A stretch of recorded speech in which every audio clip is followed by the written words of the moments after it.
ኤርትራ በእምነቶም ተኣሲሮም ጸንሑ ልዕሊ 60 ሰባት ተፈቲሖም ብውሕዱት 9 ኤርትራውያን ፕሮፌሽናል ተቐዳደምቲ ብሽክለታ ኣብዚ ዓመት እዚ ኣብ ኣህጉራዊ ውድድራት ክሳተፉ እዮም።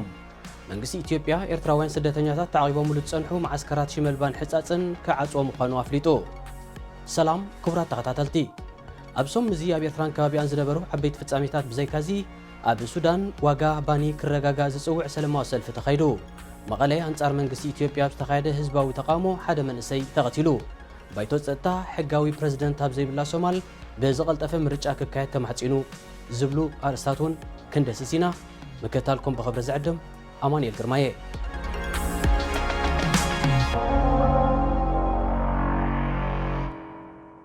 ስዑድ ዓረብ ኣብ ኣብያተ ማእሰርቲ ዝጸንሑ ኣስታት 100 ኤርትራውያን ናብ ኤርትራ ከም ዝሰጎገት ተሓቢሩ። እቶም ኣብ ዝሓለፈ ቀንያት ብመርከብ ባፅዕ ዝኣተዉ ኤርትራውያን መብዛሕቶም መንበሪ ፍቓድ ዘይጸንሖም ኮይኖም ካብ ጂዛን፣ ጂዳ፣ ደማምን ርያድን ብፖሊስ ተታሒዞም ኣብ ዝተፈላለዩ ኣብያተ ማእሰርቲ ሃገር ዝጸንሖም። ኣብዚ እዋን እዚ ድማ ኣብ ከባቢ ባፅዕ ኣብ ዝርከብ ከም መወሸቢ ማእከል ዘገልግል ዘሎ ቤት ትምህርቲ ተታሒዞም ከም ዘለዉ ተፈሊጡሎ። ኣብ ስዑድ ዓረብ መንበሪ ፍቓዶም ዝወደቖም ኣማይቲ ኤርትራውያን ከም ዘለዉ ዝፍለጥ ኮይኑ ብዙሓት ካብኣቶም እታ ሃገር ብዘይ ማእሰርቲ ክወፁ ንዝሃበቶም ዕድል ተጠቒሞም ናብ ሱዳንን ግብፅን ተሰዲዶም እዮም። መንግስቲ ኢትዮጵያ ኤርትራውያን ስደተኛታት ተዓቂቦምሉ ዝጸንሑ ማዓስከራት ሽመልባን ሕጻጽን ክዓጽዎ ከም ዝወሰነ ሓላፊ ክፍሊ ስደተኛታትን ካብ ስደት ተመለስትን ኢትዮጵያ ወይ ኣራ ኣቶ ተስፋሁን ጎበዛይ ገሊጹ። ንሱ ብትሽዓተ ለካቲት ንጋዜጠኛታት ኣብ ዝሃቦ መግለጺ ማዓስከር ሽመልባ ክዕጽኦ ዝተወሰነሉ ምኽንያት ካብ ዶብ 20 ኪሎ ሜትር ጥራይ ዝረሓቐ ብምዃኑ ንድሕነት ስደተኛታት ተባሂሉ ብላዕለዋይ ኮሚሽን ስደተኛታት ሕቡራት ሃገራት ንዝተደንገገ ሓደ ማዓስከር ካብ ዶብ 50 ኪሎ ሜትር ክርሕቕ ኣለዎ ንዝብል ሕጊ ዝጥሕስ ብምዃኑ ኣረዲኡ። ማዓስከር ሕጻጽ ድማ ስደተኛታት ክነብሩሉ ኣብ ዘይምቹእ በረኻ ስለ ዝተደኮነ ቅድሚ ዓመት ክዕጾ ከም ዝተወሰነ ዝሓበረ ኣቶ ተስፋሁን ህወሓት ኣብ ትግራይ ኣብ ስልጣን ኣብ ዝነበረሉ ክዕንቅፎ ከም ጸንሐ ኣስሚሩሉ። ኣብዚ ክልተ ማዓስከራት ዝነበሩ ኣስታት 20,000 ኤርትራውያን ስደተኛታት ኣብ ትግራይ ኩናት ድሕሪ ምውልዑ ሃልዋቶም ክፍለጥ ከም ዘይከኣለ ሕቡራት ሃገራት ገሊጹ እዩ። ኣብ ትግራይ ዝርከብ ማዓስከራት ሽመልባን ሕጻጽን ኮነ ተባሂሉ ከም ዝዓነወን ትካላቱ ከም ዝተቓጸለን ናይ ሳትላይት ስእልታት ብምስናይ ዝተፈላለዩ ተጣበቕቲ መሰላት የመልክቱ። ኣብዚ ሒዝናዮ ዘለና ዓመት ምስ ዝተፈላለዩ ዓበይቲ ክለባት ዓለምና ዝተሓቕፉ 9 ኤርትራውያን ፕሮፌሽናል ተቐዳደምቲ ብሽክለታ ኣብ ኣህጉራዊ ውድድራት ክሳተፉ እዮም። እዞም ምስ ናይ ሃገራት ኣፍሪቃ፣ ኤውሮጳ፣ ኣሜሪካን ኤስያን ክለባት ተሓቒፎም ዘለዉ ተቐዳደምቲ ናትናኤል ብርሃኔ፣ መርሃዊ ቅዱስ፣ ኣማንኤል ገብረ እግዚኣብሔር፣ ቢንያም ግርማይ፣ ያዕቆብ ደበሳይ፣ ናትናኤል ተስፋጽን፣ መኽሰብ ደበሳይ፣ ሄኖክ ምልብርሃንን መትከል ኢዮብን እዮም። ንሻምፒዮን ቅድድም ብሽክለታ ኣፍሪቃ ዓብሊላ ትርከብ ኤርትራ ብዘይካዞም ምስ ዓበይቲ ክለባት ዓለምና ተጠርኒፎም ኣብዚ ዓመት እዚ ኣብ ዝካየድ ኣህጉራዊ ውድድራት እንሪኦም 9 ተቐዳደምቲ ብዙሓት ካልኦት እውን ከተፍሪ ክኢለያ። ግብፂ ሃለዋት ናይቶም ኤርትራ ቀይዳቶም ዘላ ገህፍቲ ዓሳ ዜጋታታ ከም ዘሻቕላን ብቕፅበት ክፍትሑን ፀዊዓ። ሚኒስተር ጉዳያት ወፃኢ ግብፂ ሳምሕ ሹክሪ ምስ ኤርትራዊ መዘኑ ኣቶ ዑስማን ሳልሕ ኣብ ዝገበሮ ናይ ቴሌፎን ዝርብ እቶም መንግስቲ ኤርትራ ቀይድዎም ዘሎ ገህፍቲ ዓሳ ብዘይ ቅድመ ኩነት ክፍትሑ ጠሊቡ። ወሃቢ ቃል ሚኒስትሪ ጉዳያት ወፃኢ ግብፂ ኣሕመድ ሓፊዝ ኣብ ዝሃቦ ጋዜጣዊ መግለፂ ዝምድና ግብፅን ኤርትራን ኣብ ዝሓሸ ደረጃ ዝርከብ እኳ እንተኾነ ኩነታት ጥዕናቶም ኣብ ትሕቲ ቀይዲ ዝርከቡ ግብፃውያን ግና ኣሻቓሊ ኮይኑ ከም ዘሎ ሓቢሩ። ሳምሕ ሹክሪ ንኣምባሳደር ግብፂ ኣብ ኤርትራ ነቲ ጉዳይ ክከታተልን መፍታሕቶም ገህፍቲ ዓሳ ብእዋኑ ከም ዝሳለጥ ኣብ ምግባርን ሓላፍነት ክወስድ ኣዚዝዎ ኣሎ። ኣብቲ ናይ ቴሌፎን ርክብ ኤርትራን ግብፅን ኣብ መጻኢ ከምዚ ዓይነት ተርእዮታት ከይድገም ክትግበር ብዛዕባ ዝግብኦ ጥንቃቐታት እውን ዘትዮም። ኤርትራ ካብ ትግራይ ሰራዊታ ክትስሕብ ብኣሜሪካ ንዝቐረበ ጻውዒት ከም ዝድግፍ ሕብረት ኤውሮጳ ኣብ ዘውፅኦ መግለፂ ኣፍሊጡ። እቲ ሕብረት ኣብ ኩነታት ትግራይ ኣመልኪቱ ኣብ ዘርግሖ መግለፂ መንግስቲ ኢትዮጵያ ናብ እቲ ክልል ሰብኣዊ ሓገዛት ክኣቱ ክፈቅድ እውን ሓቲቱሎ።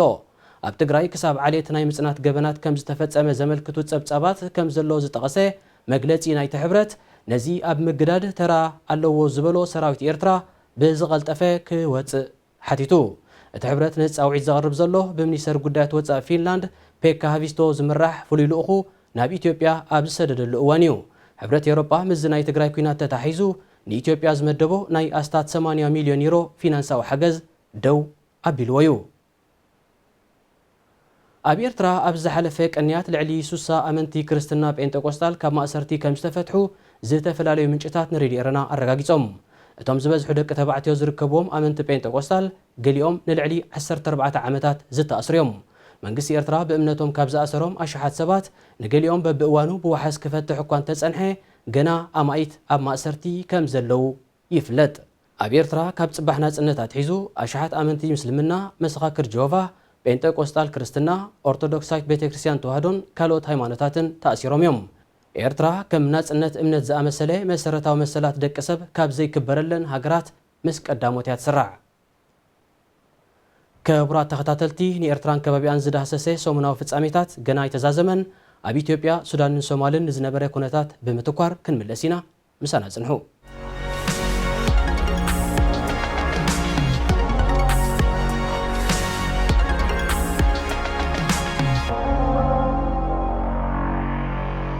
ኣብ ምብራቕ ሱዳን ዞባ ቀይሕ ባሕሪ ኣብ ትርከብ ወደባይት ከተማ ፖርት ሱዳን ዋጋታት መሰረታዊ ሃለኽቲ ነገራት ክረጋጋእ ዝጽውዕ ሰላማዊ ሰልፊ ተኻይዱ። እቲ ኣብ ሳልስተ እዚ ዝተኻየደ ኣሽሓት ተምሃሮ ካልኣይ ደረጃ ዝተሳተፍዎ ሰላማዊ ሰልፊ መንግስቲ መነባብሮ ህዝቢ ከመሓይሽን ዋጋታት ከም ባኒ ዝኣመሰለ መሰረታዊ ምግብታት ከረጋግእን ጸዊዑ። ሰልፈኛታት ኣብ ቀጽሪ ቤት ጽሕፈት ምምሕዳር ዞባ ብምትእኽኻብ እቲ ምምሕዳር ብዝቐልጠፈ መልሲ ክህቦም ጠሊቦም። ኣመሓዳሪ ዞባ ምብራቕ ሱዳን ዓብዱላ ሻንገራይ እቶም ዜጋታት ሰላማዊ ሰልፊ ከካይዱ መሰሎም ምዃኑ ብምርግጋጽ ጎነፅን ናዕብን ዘይብሉ ብሰላማዊ መንገዲ ጸገማቶም ክፍታሕ ምሕታቶም ኣመስጊኑ። ኣብ ፖርት ሱዳን ንዘለዉ ዋሕድባንን ናህሪ ዋጋታቱን ንምፍታሕ መንግስቲ ንትካላት መፍርሒ ህብስቲ ቀረባት ፊኖ ብብዝሒ ከማልኣለን ጻዕርታት ይካየድ ምህላው ኣፍሊጡ። ኣብ ሱዳን ኣብ ዳርፉርን ካልኦት ከባቢታትን እውን ተመሳሳሊ ሰልፍታት ከም ዝተኻየደ ተሓቢሩ። መንግስቲ ኢትዮጵያ ኣብ ክልል ትግራይ ኣብ ምቕራብ ሰብኣዊ ሓገዛት ዝነጥፉ 25 ናይ ወፃኢ ሰራሕተኛታት ክኣትዉ ከም ዝፈቐደ ሕቡራት ሃገራት ገሊጹ። ኣፈኛ ሕቡራት ሃገራት ስቴፋን ዱራሪች እዚ መንግስቲ ኢትዮጵያ ሂቦ ዘሎ ፈቓድ ሓደ ስጉምቲ ንቕድሚት እዩ ድሕሪ ምባል እዚ ድማ ውፅኢት ናይቲ ዝተፈላለዩ ሓለፍቲ ናይቲ ኣህጉራዊ ውድብ ምስ መንግስቲ ኢትዮጵያ ዘካየድዎ ዝርብ ምዃኑ ኣስሜሩሉ። ይኹን እምበር እዚ መንግስቲ ኢትዮጵያ ሂቦ ዘሎ ብዙሕ ፈቓድ ሰራሕተኛታት ሰብኣዊ ትካላት ምስቲ ኣብ ትግራይ ተኸሲቱ ዘሎ ሰብኣዊ ቅልውላው ዝዳረግ ከም ዘይኮነ እዩ ዝግለጽ። ልዕሊ 60 ዝኾኑ ሰራሕተኛታት ሕቡራት ሃገራትን ካልኦት ትካላት ግብረ ሰናይን ናብ ትግራይ ንምእታው ፍቓድ ከም ዝሓተቱ ተፈሊጡሎ። ኣብ ትግራይ ብሰንኪቲ ልዕሊ 3 ወርሕ ኣቑፂሩ ዘሎ ኩናት ኣስታት 4 ሚልዮን ሰባት ተጸበይቲ ረድኤት ምዃኖም ጸብጻባት ይጠቕሱ። ሕጂ እውን ካብ ትግራይ ከይወፃና ኣብ ከተማ መቐለ ብ9 ለካቲት ኣንጻር መንግስቲ ኢትዮጵያ ዝቐንዐ ተቃውሞ ተኻይዱ። ኣብቲ ዝበዝሑ መንእስያት ጎደናታት ብምዕጋትን ጎማታት መኪና ብምቅጻልን ዘካየድዎ ተቃውሞ ወታደራት መንግስቲ ብዝኸፈትዎ ተኹሲ ሓደ መንእሰይ ከም ዝተቐትለ ኣገልግሎት ዜና ፈረንሳይ ሓቢሩ። እቲ ነባሪ ከተማ መቐለ ዝኾነ መንእሰይ ብዝተተኮሰሉ ጥይት ተወጊኡ ናብ ሆስፒታል ዓይደር ኣብ ዝበፅሓሉ ከም ዝሞተ ንሓደ ካብ ሓካይም ናይቲ ሆስፒታል ብምጥቃስ እቲ ኣገልግሎት ዜና ኣረጋጊጹ። መንእስያት መቐለን ከም ውቕሮ ዝኣመሰለ ዓድታትን ሰራዊት መንግስቲ ኢትዮጵያ ምስ ሰራዊት ኤርትራ ብምዃን ኣብ ልዕሊ ዝተፈላለያ ከተማታትን ዓድታትን ዘብፅሕዎ ዕንወት ዝምታን ዝቕፅል ዘሎ ዓመፅን ንምቋም ናብ ጎደናታት ከም ዝወፁ ሓያሎ ወገናት ኣብ ማሕበራዊ ሚድያታት ይገልጹ ኣለዉ። ሶማል ተፈጢሩ ንዘሎ ናይ ስልጣን ሃጓፍ ንምምላእ ብዝቐልጠፈ ምርጫ ክካየድ ቤት ምኽሪ ጸጥታ ሕቡራት ሃገራት ተማሕፂኑ።